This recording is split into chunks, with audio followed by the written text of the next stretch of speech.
Assalamualaikum warahmatullahi wabarakatuh. Saya Harith Syagaswara akan menjelaskan terkait case 2, yaitu tentang PT Anugerah Agung Karya Utama Tbk atau APU. Konsep analisis resiko kualitatif.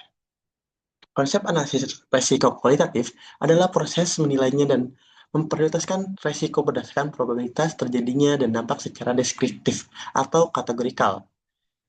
Proses ini melibatkan penilaian subjektif dari para ahli atau tim proyek untuk mengidentifikasikan risiko yang paling signifikan, sehingga dapat difokuskan untuk upaya mitigasinya. Adapun kelebihannya, yaitu cepat dan mudah tanpa memerlukan data numerik yang lengkap, cocok untuk proyek dengan ketidakpastian tinggi atau data yang terbatas, membantu mengidentifikasi risiko utama secara awal untuk mengambil keputusan strategi, serta lebih fleksibel dan dapat melibatkan berbagai pemangku kepentingan. Adapun kekurangannya yaitu penilaian bersifat subjektif dan rentan bias, kurangnya presisi dalam mengukur dampak dan probabilitas risiko, serta tidak memberikan gambaran numerik yang dapat digunakan untuk perhitungan biaya atau waktu yang fleksibel atau detail. Selanjutnya, ada konsep analisis risiko kuantitatif, yaitu menggunakan data numerik dan model statistik untuk mengukur probabilitas dan dampak risiko secara numerik, seperti analisis sensitivitas dan probabilitas distributif. Adapun kelebihannya, yaitu memberikan hasil yang lebih objektif dan terukur, mendukung pengambilan keputusan berbasis data dan perhitungan biaya risiko, menggunakan analisis risiko dan prediksi dampak risiko secara kuantitatif. Adapun kekurangannya yaitu membutuhkan data yang lengkap dan akurat yang sering sulit diperoleh, proses lebih kompleks dan memakan waktu, dan tidak cocok untuk risiko yang sulit dikuantifikasikan dan atau sangat baru. Selanjutnya ada analisis SWOT. Yang pertama ada strength. Diverifikasikan bisnis di sektor perdagangan, pertambangan, dan perhotelan, anak perusahaan yang kuat di sektor propertif dan hotel dengan merek yang sudah dikenal, dan terdapat di Bursa Efek Indonesia yang dapat memberikan akses modal. Selanjutnya ada weakness, yaitu kinerja keuangan dari beberapa tahun yang lalu mengalami kerugian, ketergantungan pada harga bahan baku dan kondisi ekonomi makro, serta skala usaha relatif kecil dengan jumlah karyawan yang terbatas. Selanjutnya ada opportunities. Pertumbuhan sektor pariwisata dan perhotelan di Indonesia, potensi ekspansi ke daerah wisata baru dan pengembangan properti, dan kemajuan teknologi untuk efisiensi operasional dan pemasaran. Selanjutnya ada threats. Ketidakpastian regulasi dan kebijakan pemerintah di sektor pertambangan dan pariwisata, persaingan ketat di industri perhotelan dan jasa konsultasi, dan dampak pandemi atau krisis ekonomi terhadap sektor pariwisata dan investasi. Selanjutnya ada analisis pestel. Yang pertama ada politik. Kebijakan pemerintah terkait industri pertambangan, pariwisata, stabilitas politik, regulasi investasi asing. Ekonomi. Fluktuasi harga bahan baku, inflasi, pertumbuhan ekonomi Indonesia, dan daya beli masyarakat. Selanjutnya ada sosial. Tren pariwisata domestik dan internasional, preferensi konsumen terhadap pelayanan hotel dan investasi. Selanjutnya ada teknologikal. Digitalisasi layanan, sistem manajemen hotel modern, teknologi pertambangan yang efisien. Selanjutnya ada environmental. Regulasi lingkungan ketat pada pertambangan, keberlanjutan dalam pengelolaan hotel dan properti. Selanjutnya ada legal. Kepatuhan terhadap hukum investasi dan peraturan ketenagakerjaan serta standar industri perhotelan. Selanjutnya ada pendekatan kualitatif dalam mengelola risiko reputasi di industri regulasi. Dapat digunakan untuk mengidentifikasikan potensi risiko reputasi seperti pelanggaran regulasi, skandal produk, atau kegagalan layanan.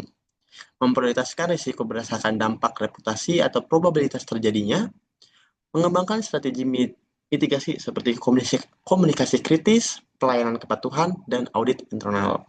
Contohnya, kebijakan pemerintah atau skandal di industri pariwisata, seperti yang dialami melalui anak perusahaannya hotel, dapat menyebabkan penurunan kepercayaan pelanggan dan investor, pemangku kepentingan internal, manajemen karyawan, dan eksternal pelanggan, regulator atau media, yang sangat berpengaruh dalam proses ini melalui komunikasi, pengawasan, serta respons terhadap isu.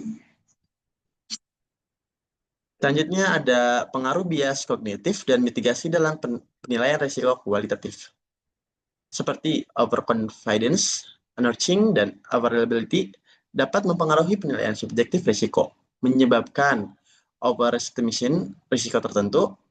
Langkahnya mitigasi melibatkan berbagai pemangku kepentingan untuk mendapatkan perspektif yang beragam, menggunakan data historis dan benchmark sebagai referensi, melakukan pelatihan kesadaran bias bagi tim risiko, menggunakan metode DEPIT atau konsensus untuk mengurangi bias individu, serta mengkombinasikan analisis kualitatif dengan data kuantitatif bila memungkinkan. Selanjutnya, ada peran analisis risiko kualitatif dalam mengidentifikasi risiko teknis di perusahaan kompleks sektor pariwisata. Dengan kompleksitas tinggi seperti aku ini, risiko teknis yang sangat sulit diprediksi secara kuantitatif, misalnya gangguan operasional hotel, bencana alam, perubahan tren wisata, dapat diidentifikasi melalui analisis kualitatif sebagai berikut, yaitu diskusi kelompok ahli dan brainstorming, studi kasus dan pengalaman sebelumnya, serta penilaian dampak numerik seperti reputasi dan kepuasan pelanggan. Selanjutnya ada contoh kualitatif resiko.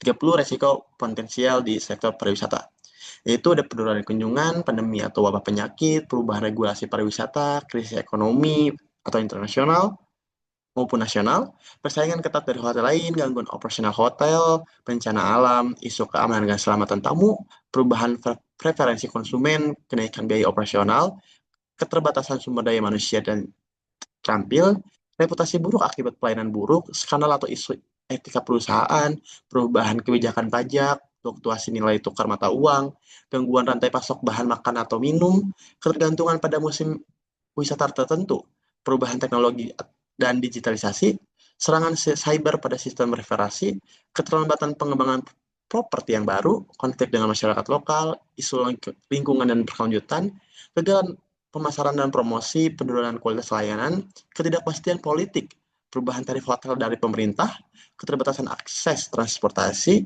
gangguan dari pandemi global, kegagalan sistem manajemen, dan yang terakhir ada ketidakpatuhan terhadap standar kesehatan dan keselamatan.